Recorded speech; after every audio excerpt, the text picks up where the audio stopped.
오늘 아침 뉴스 연구소. 오늘 아침 뉴스의 맥을 짚어드리는 시간 뉴스 연구소. 오늘도 두 분의 연구위원 함께합니다. 뉴스톱 김준일 수석 에디터, 경향신문 박순봉 기자, 어서 오십시오. 안녕하세요. 예, 오늘 첫 번째 뉴스 어디로 갈까요? 이재명 법치타를 쓴 사법 사냥. 어제 기자회견 얘기죠? 네. 오늘 이재명 대표에 대한 체포동의안이 국회에 보고되는 날이거든요. 예. 그 하루 전날인 어제 기자회견을 이재명 대표가 했습니다. 총 65분 정도 진행이 됐는데 45분이 모두 발언이었어요. 네. 그러니까 이렇게 길게 했다라는 거는 굉장히 좀 작심 발언을 쏟아냈다라는 걸로 볼 수도 있고요. 또 검찰의 영장 청구를 비판하는 내용이 상당수 대부분이었습니다. 이제 뭐라고 표현을 했느냐면은 검찰의 영장 청구서에 대해서 대국민 선전문이다. 국민의힘의 성명서 같다. 이렇게 얘기를 했고요. 네. 또 여권을 비판했는데 윤석열 정권은 구치소에 갇혀서 수갑찬 이재명의 모습을 보여주고 싶은 거다. 법치의 탈을 쓴 사법 사냥이 일상이 되고 있다. 폭력의 시대다. 이렇게도 표현을 했습니다. 그리고 이제 성남 FC 후원금 의혹 사건 관련해서 많이 했던 얘기인데 이 사건은 그대로인데 대통령과 검사가 바뀌니까 판단이 바뀌더라. 또 야당 대표가 영향력이 있어서 구속이 돼야 된다라고 하면은 대통령의 부인은 어떻게 해야 되겠느냐. 김건희 여사를 좀 저격한 표현도 있었어요. 예. 그리고 영장실질심사 좀 그냥 받으면 안 되겠느냐. 이런 당내 여론도 좀 있었잖아요. 예. 여기에 대해서 그럴 생각이 없다라는 거 재확인했는데 상황이 본질적으로 바뀌었다. 강도와 깡패가 날뛰는 무법천지다. 이럴 때는 담장도 있어야 되고 대문도 닫아야 된다. 이렇게 얘기를 했습니다. 여기에 대해서 한동훈 법무부 장관이 바로 반박을 했는데요. 그런 말씀은 판사 앞에 가서 하시면 된다. 이렇게 얘기를 했는데 이 내용은 좀 직접 들어보시죠. 자, 이재명 대표와 한동훈 장관의 발언 이어서 듣겠습니다. 법치의 탈을 쓴 사법 사냥이 일상이 돼가고 있는 폭력의 시대입니다.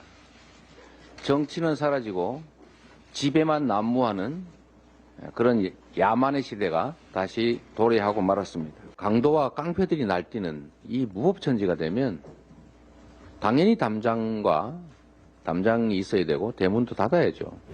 오늘 본인 혐의를 부인하는 취지의 기자회견을 1시간 넘게 하신 것 같은데요. 바로 그 얘기를 판사 앞에 가서 하시면 됩니다. 이 대표님 말씀처럼 다 조작이고 증거 하나도 없다면 대한민국 판사 누구라도 100% 영장 발부하지 않을 겁니다. 자, 예, 어제 이재명 대표의 기자회견 그리고 한동훈 장관의 발언 들으셨어요. 박순봉 기자. 네. 이게 어제 좀 어떤 분위기인 것 같냐 이걸 물어보려고 민주당 관계자랑 얘기를 했는데 전화를 딱 먼저 해서 요거를 딱 주제를 던지니까 먼저 하는 얘기가 네.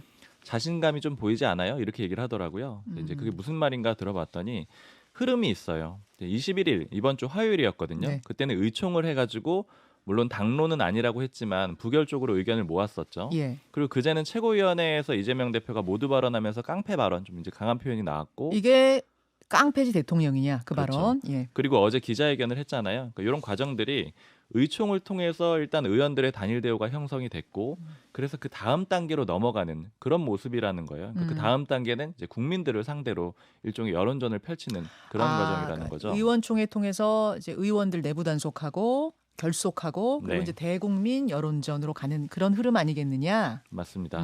그리고 좀 인상적인 얘기를 또 하나 전해드리면은 이제 이 모든 상황들을 비명계가 반발하는 상황들을 네. 좀 공천 중심으로 보면은 비명계 중에 상당수도 이재명 대표가 실제로 물러나는 걸 원하지 않을 거다. 이런 얘기를 좀 친명계 쪽에서 했어요. 이게 어떤 얘기냐면은 지금 이제 다 공천 중심으로 보자라면은 좀 공천이 불안한 사람들이 많을 거라는 거예요. 비명계 입장에서는 지금 그렇겠죠. 이재명 대표 체제라고 그렇겠죠. 하면은요. 예. 즉 이때 비판적인 목소리를 내는 거는 내 지역은 건들지 마. 아니면 공천을 보장해줘. 혹은 경선이라도 시켜줘. 이런 정도의 목소리라는 거예요. 그게 이제 친명계 쪽 해석인 거죠. 맞습니다. 예. 근데 만약에 이재명 대표가 이런 요구를 수용할 수도 있기 때문에 아예 이재명 대표가 없어지는 상황, 그러니까 완전히 뭐 사퇴하고 완전히 혼란스러워지는 상황은 기득권인 기존의 의원들 입장에서는 오히려 안 좋을 수도 있다. 그러니까 이런 해석들도 지금 좀 하고 있습니다. 그래요.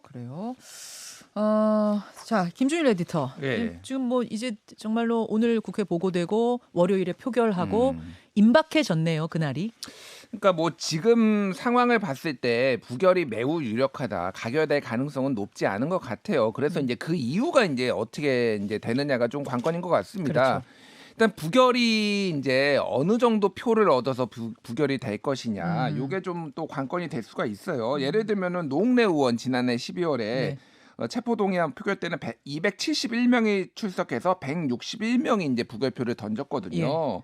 근데 지금 민주당이 의석수가 169석인데 뭐 예. 이때는 출석도 좀 적기는 했지만은 만약에 노웅래 의원보다도 훨씬 적게 이제 나온다라고 했을 때 부결표가 이거는 어느 정도 좀 이제 이재명 체제에 대한 반발, 그리고 지금 이 당의 사법 리스크에 대한 불만, 이런 것들이 많이 반영됐다라고 한다면은 이재명 체제가 조금 많이 흔들릴 수도 있다. 뭐 이런 관측들도 나오고, 이게 또 이제 서른 의원을 중심으로 그때 이제 계속 어제도 말씀드렸는데, 그리고 이제 조홍천 의원이 또 이제 방송에 나와서 설명한 부분들, 이게 부결이 이제 부결되면 그 이후에 당 대표가 행동을 할 것이다라는 것에 대해서 여러 가지 이제 썰들 그리고 압박들이 있는 거예요. 조홍천 의원의 워딩은 정확히 이런 거였죠. 음, 이번에는 부결시켜 주지만 음, 그 후에는 대표가 모종의 결단을 해야 된다는 그룹이 있었다. 의원총회 그때 비공개 의원총회였는데 네, 그런 것을 요구하는 그룹이 있었다는 거예요. 그렇죠. 거기서 모종의 결단이란 뭐냐? 아마도 대표직 사퇴로 의원들은 해석하고 있는 것 같다. 여기까지가 조홍천 의원 말이에요. 근데 이제 이게 민주당에서 실질적으로 그렇게 그러면 막 이렇게 수면 위로 움직이느냐, 지금 그런 상황은 아니라는 거예요. 예. 그러니까 조금 물밑에서만 그런 얘기들이 오가고 있는 정도 수준인 것 같습니다. 예. 그래서 비명계 의원 모임인 민주당의 길이 지난 21일에 이제 모임을 가졌는데, 거기에서 당직 정지를 규정한 당헌 80조에 대해서 의견을 나눴다, 이런 얘기들은 이제 언론 보도로 알려졌어요. 그러니까 이 당헌 80조를 가지고 이제 비명계와 친명계 이제 권력 투쟁 이런 것들이 좀 비화될 수도 있고, 그러니까 근데 다만 이제 이재명 대표도 당을 선당후사, 어제 뭐 유인태 뭐 총장도 말씀하셨고 여러 군데서 이제 선당후사를 해야 된다라고 한다라면은 이걸 어떤 방식으로 할 것이냐에 대한 명분 같은 게 좀 주어지고 뭐 퇴로를 좀 열어줘야 될 거 아니에요. 이게 무조건 쫓아내는 식으로 하면 안 되니까 그런 것들을 어떻게 하는 게 좋냐, 이런 얘기까지 지금 나오고 있다. 뭐 이제 그런 언론 보도로 알려지고 있습니다. 그러니까 그래서 부결은 뭐 거의 기정사실이지만 부결 이후에 대한 논의들은 좀 다른 각도로, 여러 가지 각도로 나오고 있다, 이렇게 보면 되는 거예요. 근데 이게 이제 조기에 이를테면은 뭐 당장 3월, 4월에 이재명 대표가 사퇴를 할 것이냐에 대해서는 관측들이 많이 엇갈리는 것 같아요. 예, 이게 예. 좀 장기화될 가능성도 배제할 수 없다. 그러니까 당내 이견이 있다는 거죠. 그 부분은. 그러니까 뭐 사퇴를 만약에 요구를 하더라도 그게 하반기가 될 가능성, 뭐 이런 것들도 지금 좀 많이 열려 있는 것 같습니다. 그래요. 자, 여당의 전당대회는 뭐 계속 치러지고 있는데 박순봉 기자, 네. 단일화 얘기가 아직도 있어요?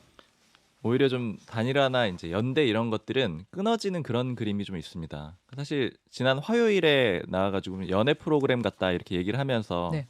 일종의 안철수 후보하고 천하람 후보 좀 연대가 되는 것 같다 이런 얘기를 했었잖아요. 그렇죠. 근데 이제 바로 그 다음 날에 연락이 와가지고 선을 좀 그어달라고 하더라고요. 안철수 캠프 쪽에서. 안철수 캠프 쪽에서 박순봉 기자한테 전화가 왔어요. 네, 이게 왜냐면 그때 방송을 듣고 그렇게 좀 생각을 한 모양인데. 우리 방송을 듣고. 예. 이게 왜냐면은 물론 이제 그런 해석들은 또 다 같이 있기도 했었죠. 예. 이게 하는 얘기는 뭐냐면은 이준석 전 대표가 끼어 있기 때문에 당원들로부터 외면받을 수가 있다.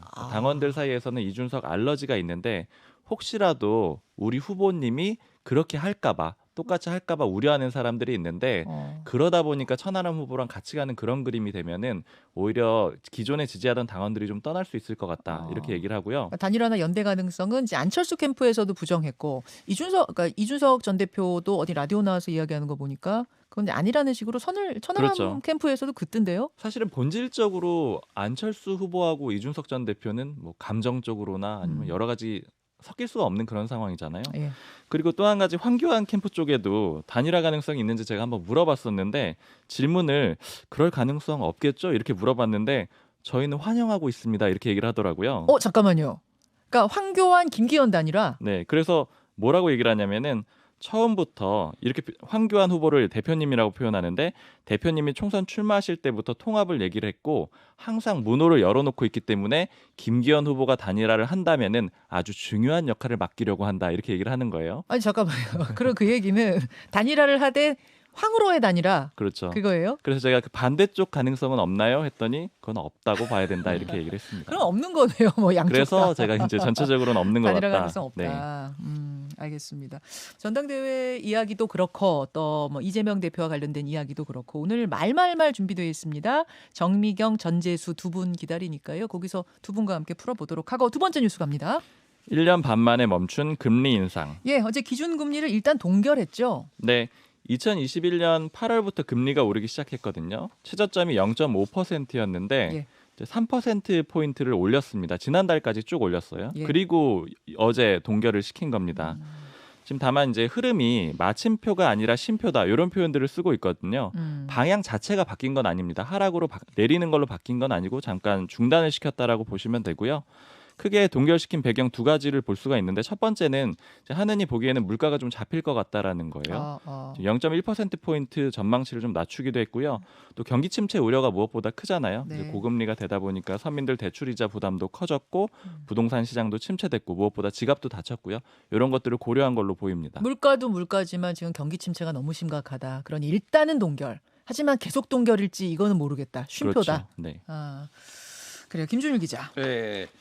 일단 이창용 한은 총재가 어제 이거 이제 금통위 이후에 기자들한테 설명한 그 이제 말 자체가 좀 눈에 띄었어요. 차를 운전하는데 안개가 가득해 어느 방향으로 갈지 모르면 차를 세우고 안개가 사라질 때까지 기다려야 한다라는 얘기를 차 했어요. 세운 거예요 지금? 예, 차 세웠어요. 그러니까 이게 이제 금리 인상을 잠시 멈췄다, 동결한 것은 이제 차를 세운 걸로 얘기를 한 건데, 네. 그러니까 이제 여기에 안개가 자욱하다라는 거는 경제 전망이 불투명하다라는 거. 하나는 이제 경제 성장률을 이제 어느 정도 고려를 했다라는 거잖아요. 네. 지금 그 한은에서도 지금 우리 그 경제 성장률을 지금 낮췄거든요. 그래서 1.6%, 1.7에서 1.6%로 이제 낮춘 상황이고, 뭐 IMF 국제통화기금에서도 지금 다른 나라는 다 수정 전망치에서 올렸는데, 뭐 미국, 중국, 일본, 근데 한국만 지금 낮춘 상황이에요. 그 정도로 한국 경제가 안 좋아서.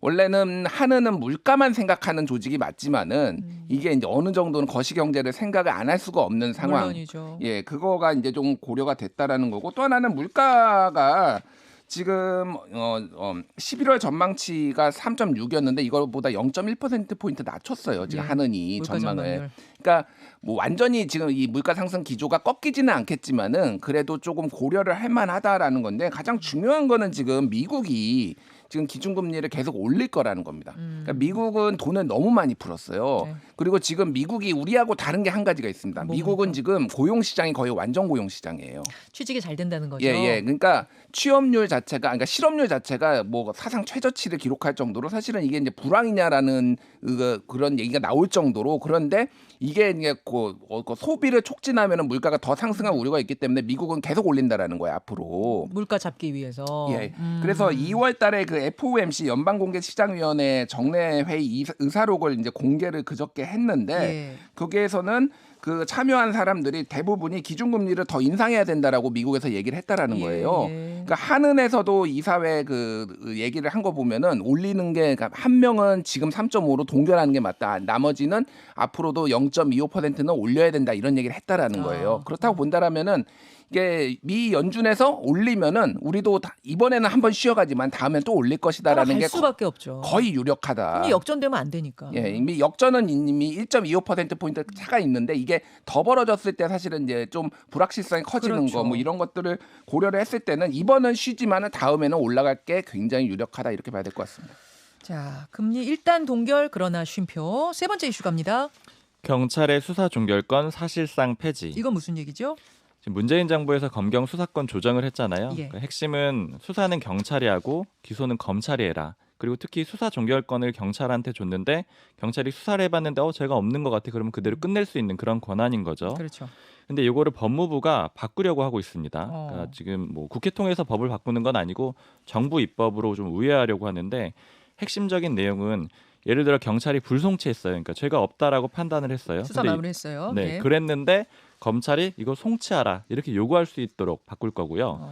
그리고 또 하나는 보안 수사 원래 원칙적으로 경찰이 한다라고 그랬는데 네.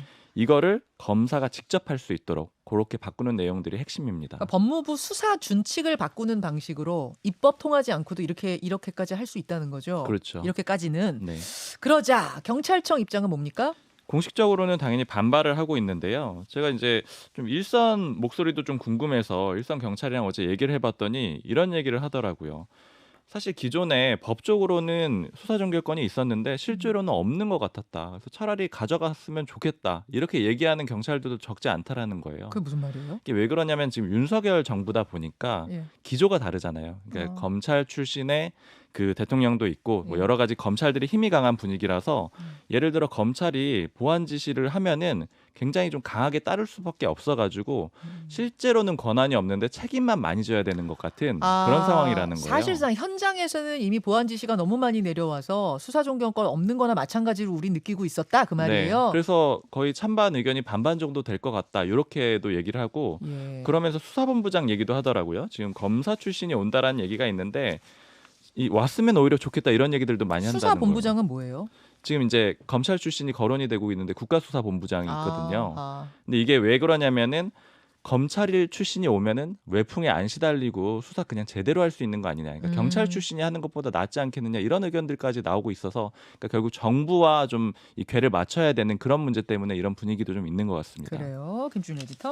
그러니까 뭐 이 검경 수사권 조정은 사실상 무력화하는 건데 이제 가장 제가 좀 눈여겨 보는 거는 이거를 정식적으로 좀 법으로 좀 하는 것보다는 이런 식으로 좀 우회해서 한다라는 거. 그리고 어쨌든 검찰의 수사가 검찰이 너무 막대한 권한을 가지고 있어서 이거를 조정을 한 것인데 그 취지를 다 검찰이 사실상 무력화하겠다라는 게 조금 굉장히 우려되는 상황인 것 같습니다. 여기까지 두 분 수고하셨습니다. 감사합니다. 김현정의 뉴스쇼는 시청자 여러분의 참여를 기다립니다. 구독과 좋아요, 댓글 잊지 않으셨죠? 알림 설정을 해두시면 평일 아침 7시 20분 실시간 라이브도 참여하실 수 있습니다.